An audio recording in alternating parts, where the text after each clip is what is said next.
Aloha mai kako and mahalo for being here this morning. We really appreciate your presence.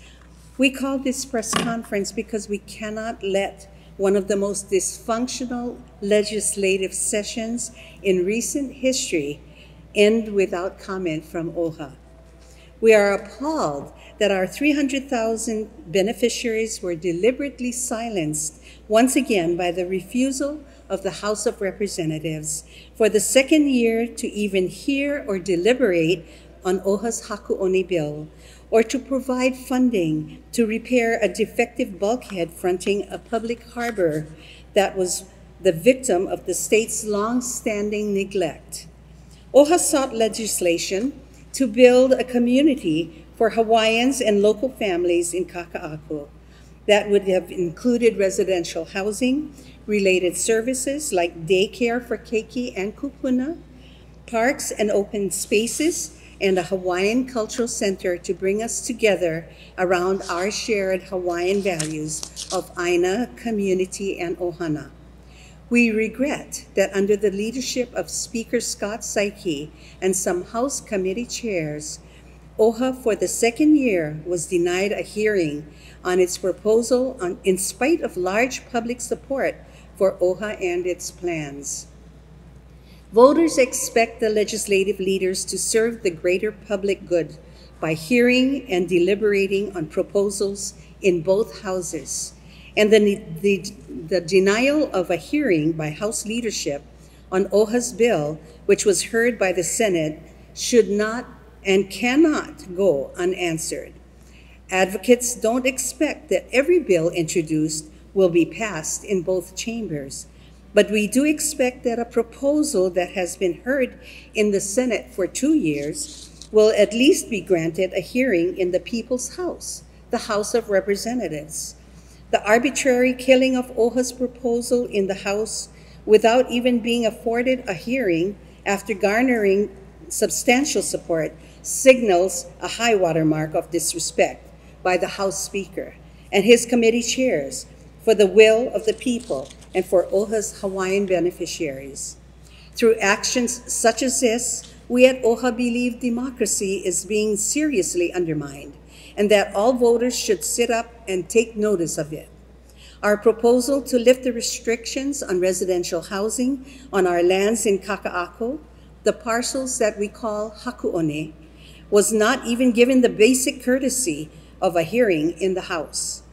For a second legislative session, OHA was not allowed the opportunity to make its voice heard in the House, to present its case for residential development on its lands, and to have that august body consider and deliberate upon it.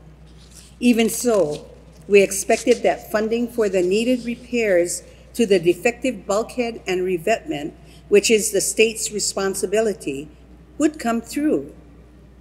The money allocated for this expenditure was not a gift to OHA, but was intended to remedy the state's long-standing neglect of basic maintenance on the harbor lands transferred to OHA in settlement of the state's monetary debt to OHA. It is now public knowledge that the value of this land, according to an appraisal completed earlier this year, is a fraction of the $200 million value originally ascribed to it. That appraisal was shared with the House Speaker and the Senate acknowledged in a hearing that OHA and its Hawaiian beneficiaries had been shortchanged. By its actions, the House Speaker and his committee chairs have seen fit to completely ignore OHA's request that it be made whole. And with each passing day, the state's debt to Hawaiians continues to grow. How will we at OHA move forward? We stand fast on our dream of building residential housing for working families on Hawaiian land in Hakuone. We stand fast on our dream of providing services for both Kupuna and Keiki.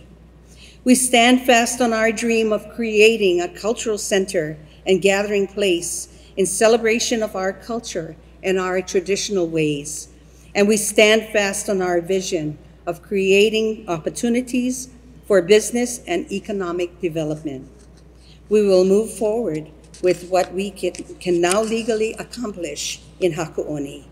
We will continue to inform and educate our beneficiaries about the power they have to ensure that our elected representatives actually represent the will and needs of the people. And we will continue to call out the residential height and density benefits private developers across the street are afforded, while Hawaiians are denied those very same benefits on their lands. We at OHA are grateful for the general public support and the legislative support we have received in the Senate. We will press forward and will not be deterred from our goal of making Hakuone an engine for economic growth and a community where Hawaiians and others may live, work, play, and thrive. We are committed to ensuring the well-being of our Hawaiian beneficiaries, and we will continue to advocate, to educate, and to rally our people as we must to best meet and serve their needs. And we will not, as demonstrated by this press conference, be silent when we are faced with disparate treatment, unfairness, or injustice. Malama pono, and thank you for being here this morning.